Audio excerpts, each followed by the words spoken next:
जामवंत के बचन सुहाए, सुनि हनुमंत हृदय अति भाए।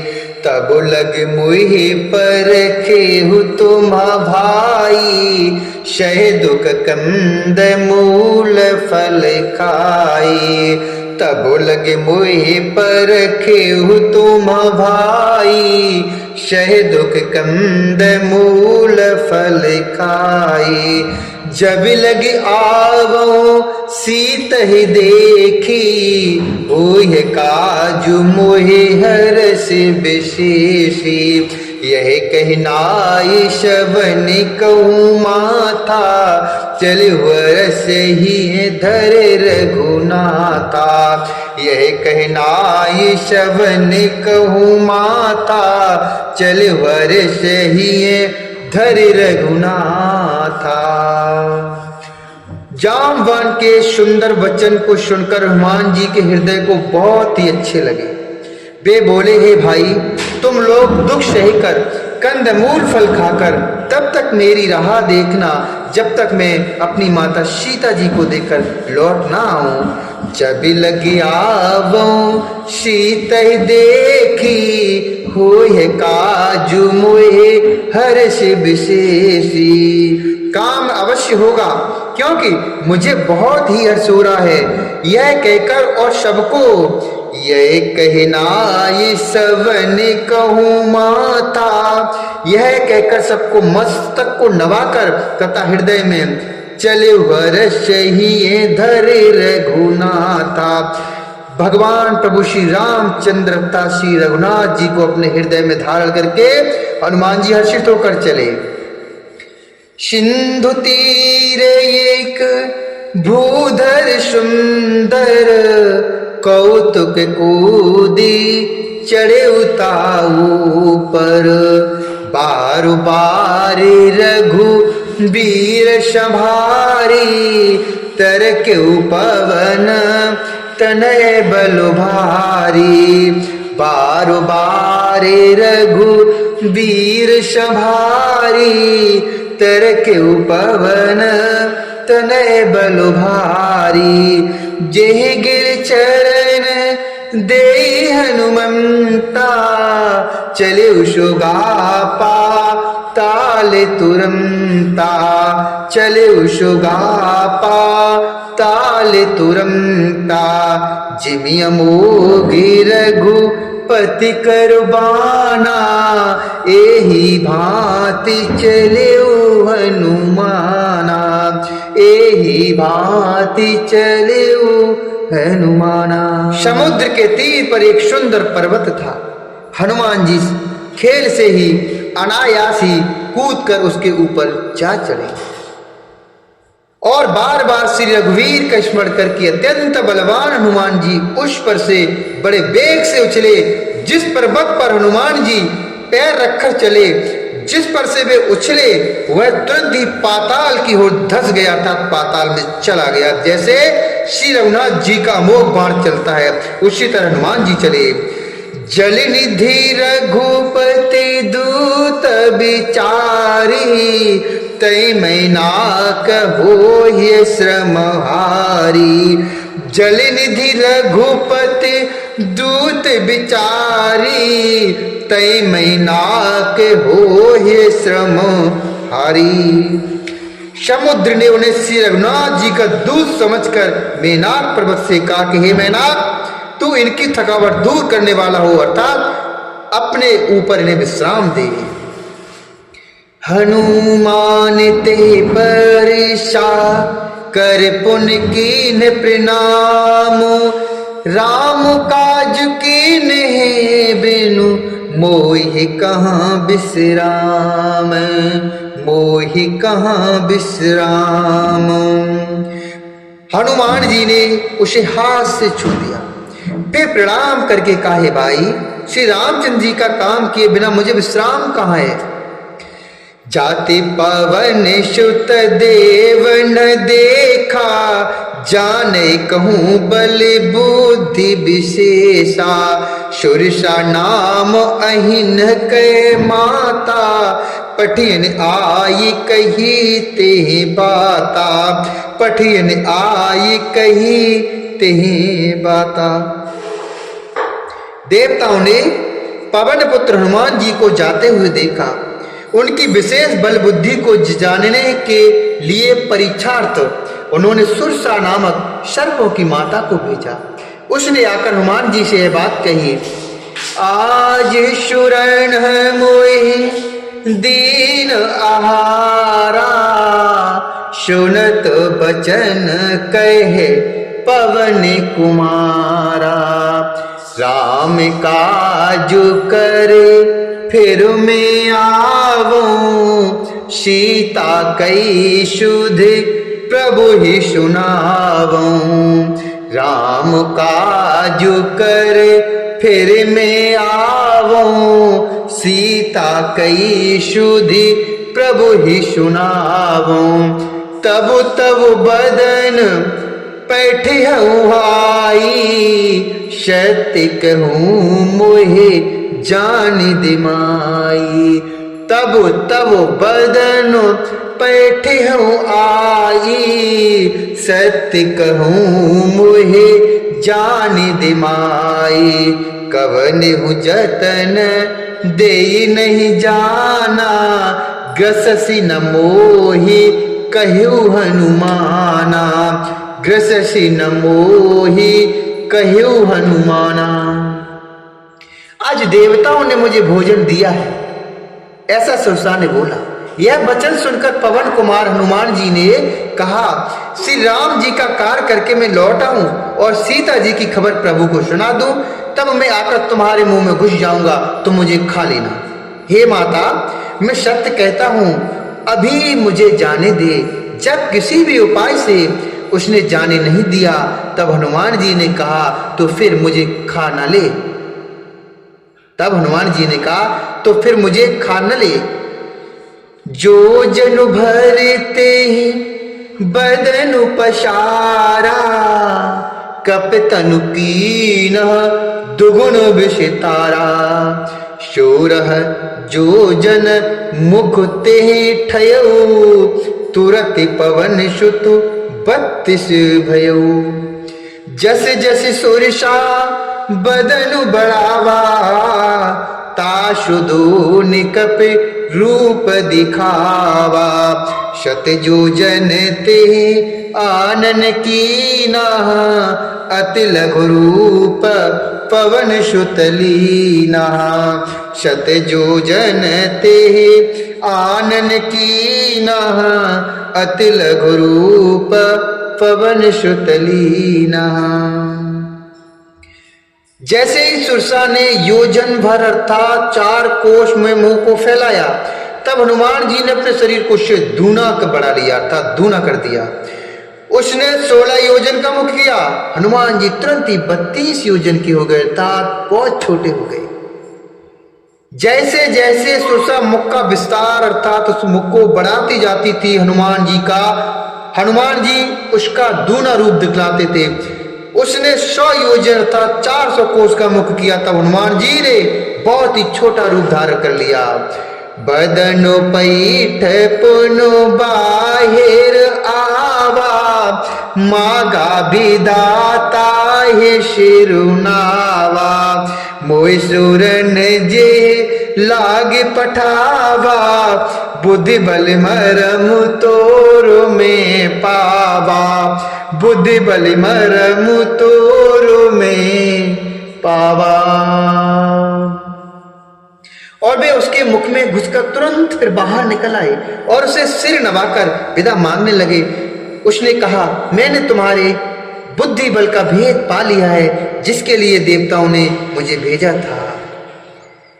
राम काजु सब करिहु, तुम्हि बल बुद्धि निधान।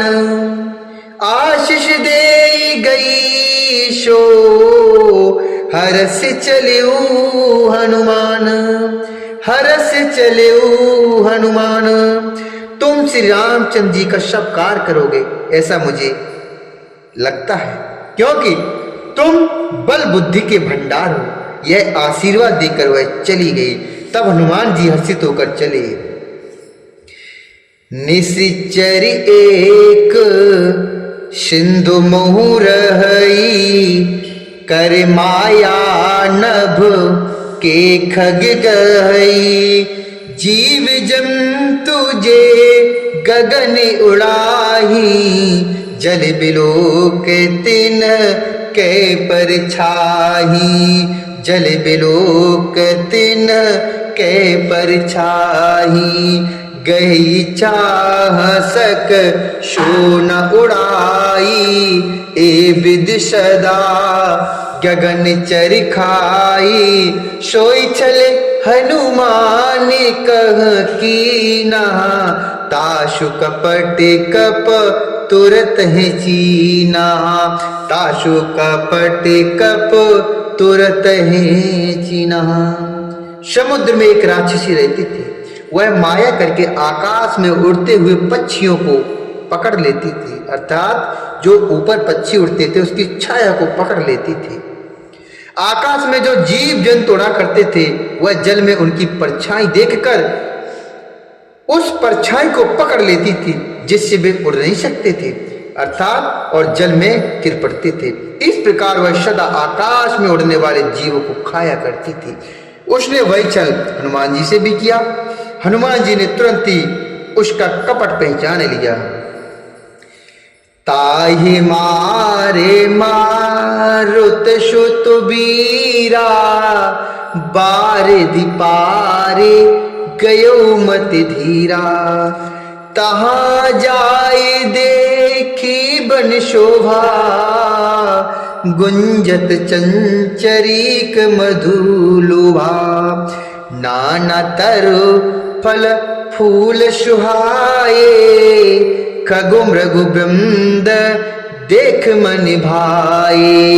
शैल विशाल देखे के आगे, तापर उधाये चढ़े उभय त्यागे। तापर धाई चढ़े उभय त्यागे। पवन पुत्र धीर बुद्धि वीर हनुमान जी उसको मारकर समुद्र के पार गए। वहां जाकर उन्होंने वन की शोभा देखी। मधु पुष्प रस के लोभ से भौरे गुंजार कर रहे थे। अनेकों प्रकार के वृक्ष फल फूल से शोभित हैं। पक्षी और पशुओं के समूह को देखकर तो वे मन में बहुत ही प्रसन्न हुए। सामने एक विशाल पर्वत देखकर हनुमान जी भय त्याग कर उस पर दौड़कर जा चढ़े। उमान कछु कप कई अधिकाई, प्रभु प्रताप जो काल ही खाई। गिर पर चढ़े लंका ते ही देखी, कहीं न जाई अति दुर्ग विशेषी। अति उतंग जल निधि चहुपाशा, कनक कोटि कर परम प्रकाशा। शिव जी कहते हैं, हे उमा, इसमें वानर हनुमान की कुछ बड़ाई नहीं है। यह प्रभु का प्रताप है जो काल को भी खा जाता है। पर्वत पर चढ़कर उन्होंने लंका देखी। बहुत ही बड़ा किला है, कुछ कहा नहीं जा सकता, उसका कोई वर्णन नहीं किया जा सकता। वह अत्यंत ऊंचा है, उसके चारों ओर समुद्र है। सोने के परकोटे अर्थात चार दीवारी का परम प्रकाश हो रहा है। कनक कोटु विचित्र मणि कृत सुंदराय तना घना। चौहट हट सुबट बीती, चारुपुर बहु विधि बना। गज बाज खच्चर निकर पद चरे, रथ बरूथन कोगन। बहु रूप निश्चर जूत अति बल, सेन बरनत नहीं बने। सेन बरनत नहीं बने। विचित्र मड़ियों से जड़ा हुआ सोने का परकोटा है। उसके अंदर बहुत से सुंदर सुंदर घर हैं। चौराहे, बाजार, सुंदर मार्ग और गलियां हैं। सुंदर नगर बहुत प्रकार से सजा हुआ है। हाथी, घोड़े, खच्चरों के समूह तथा पैदल और रथों के समूह को कौन गिन सकता है। अनेक रूपों के राक्षसों के दल हैं, उनकी अत्यंत बलवती सेना वर्णन करते नहीं बनती। बन बाग उपवन बाटिका शर कूप बापी सोहहि नर नाग शुर गंधर्व कन्या रूप मुनि मन मोहि कहु माल देह विशाल शैल समान अति बल गरजहि नाना अखारिण भिरहि बहुविधि एक एक तरजहि एक एक तरजहि। वन बाग उपवन बगीचे फुलवाड़ी तालाब कुएं और बावलियां शोभित। मनुष्य नाग देवता और गंधर्वों की कन्याएं अपने सौंदर्य से मुनियों के भी मनों को मोह लेती हैं। कहीं पर्वत के समान विशाल शरीर वाले बड़े ही बलवान मल अर्थात पहलवान गरज रहे हैं। वे अनेकों अखाड़ों में बहुत प्रकार से भिड़ते और एक दूसरे को ललकारते हैं। कर जतन भट कोटिन बिकट तन नगर चहुदिस रक्षहि कहूँ महेश मानुष धेनु कर अज खल निसाचर बच्छ भक्षहि एह लाग तुलसी दास इनकी कथा कछु एक है कही रघुबीर सरती रथ शरीरन त्याग गत पे है सही त्याग गत पे है सही। भयंकर शरीर वाले करोड़ों योद्धा रत्न करके बड़ी सावधानी से नगर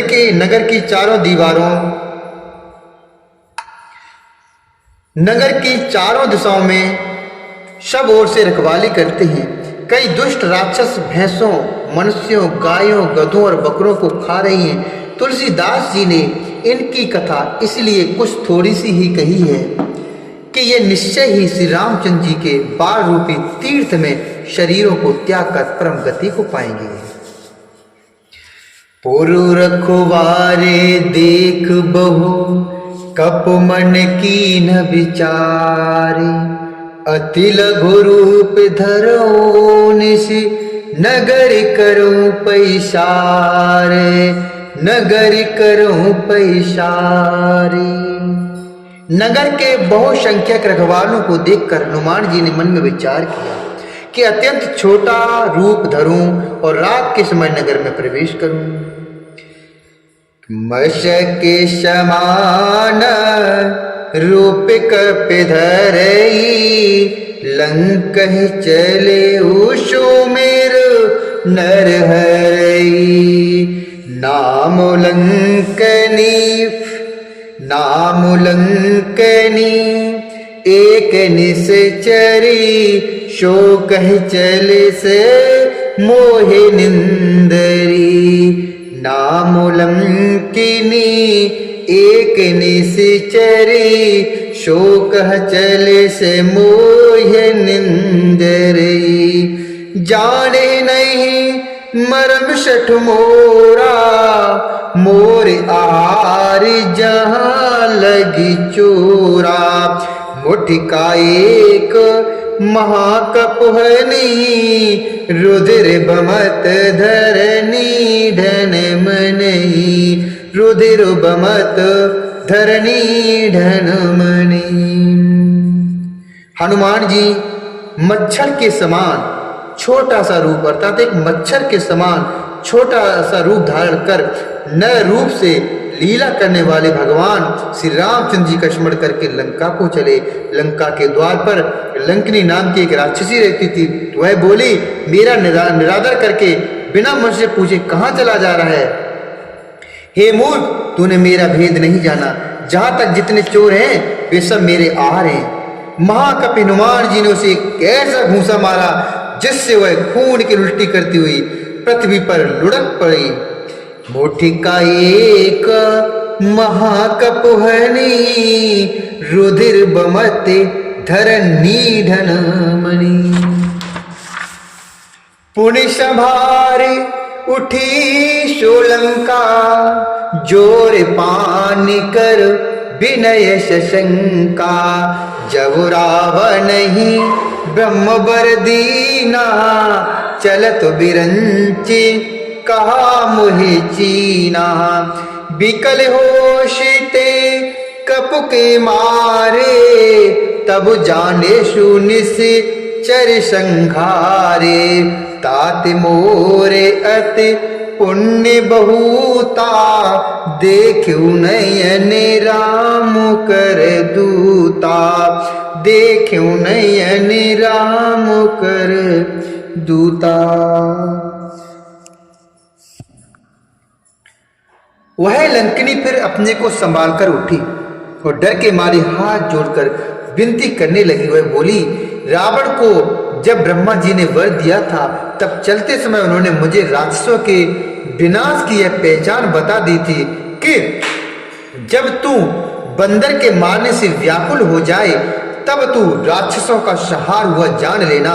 हे तात, मेरे बड़े पुण्य हैं जो मैं श्री रामचंद्र जी के दूत अर्थात आपको नेत्रों से देख पाई। तात स्वर्ग अपवर्ग सुख, धैर्य तुला एक अंग। तूल न ताहि सकल मिल, जो सुख लव सतसंग। जो सुख लव सतसंग। हे तात, स्वर्ग और मोक्ष के सब सुखों को तराजू के एक पलड़े में रखा जाए तो भी वे सब मिलकर दूसरे पलड़े पर रखे हुए उस सुख के बराबर नहीं हो सकते जो लव अर्थात क्षण मात्र के सत्संग से होता है। प्रवेशी नगर कीजे सब काजा, हृदय राखी कौशलपुर राजा। गरल सुधार पो करहि मिताई, गोपद सिंधु अनल शीतलाई। गरुड़ सुमेरु रेणु समुताई, राम कृपा कर चितवा जाई। अति लघु रूप धरेउ हनुमाना, पैठा नगर सुमर भगवाना। अति लघु रूप धरेउ हनुमाना, पैठा नगर सुमर भगवाना। अयोध्यापुरी के राजा श्री रघुनाथ जी को हृदय में रखे हुए नगर में प्रवेश करके सब काम कीजिए, उसके लिए विष अमृत हो जाता है। शत्रु मित्रता करने लगते हैं, समुद्र गाय के खुर के बराबर हो जाता है, अग्नि में शीतलता आ जाती है। और हे गरुड़ जी, सुमेरु पर्वत उसके लिए रथ के समान हो जाता है, जिससे श्री रामचंद्र जी ने एक बार कृपा करके देख लिया। तब हनुमान जी ने बहुत ही छोटा रूप धारण किया और भगवान का स्मरण करके नगर में प्रवेश किए। मंदिर मंदिर प्रति कर शोधा, देखे जह तह अगणित जोधा। गयौ दशानन मंदिर माही, अति विचित्र कही जात सुनाई। शयन किए देखा कपुते ही, शयन किए देखा कपुते ही। मंदिर मौना दीख बेदेही, भवन के पुण्य दीख सुहावा। हरि मंदिर तह भिन्न बनावा, भवन एक पुण्य दीख सुहावा। हरि मंदिर तह भिन्न बनावा। उन्होंने एक एक अर्थात प्रत्येक महल की खोज की, जहां तहां शंख योद्धा देखे। फिर वे रावण के महल में गए। वह अत्यंत विचित्र था, जिसका वर्णन नहीं हो सकता है। हनुमान जी ने उस रावण को शयन किए देखा, परंतु महल में जानकी जी नहीं दिखाई दी। फिर एक सुंदर महल दिखाई दिया, वहां उसमें भगवान का एक अलग मंदिर बना हुआ था। राम युध अंकित ग्रह, रामायुध अंकित ग्रह। शोभा वरनी न जाय। नव तुलसी का वृंत देख हरसि कपुराई हो रामा, देख हरसि कपुराई। वह महल श्री राम जी के आयुध अर्थात धनुष बाण के चिन्हों से अंकित था। उसकी शोभा वर्णन नहीं की जा सकती। वह नवीन नवीन तुलसी के वृक्ष के समूह देखकर कपिराज श्री हनुमान जी हर्षित हुए। लंका निश्चर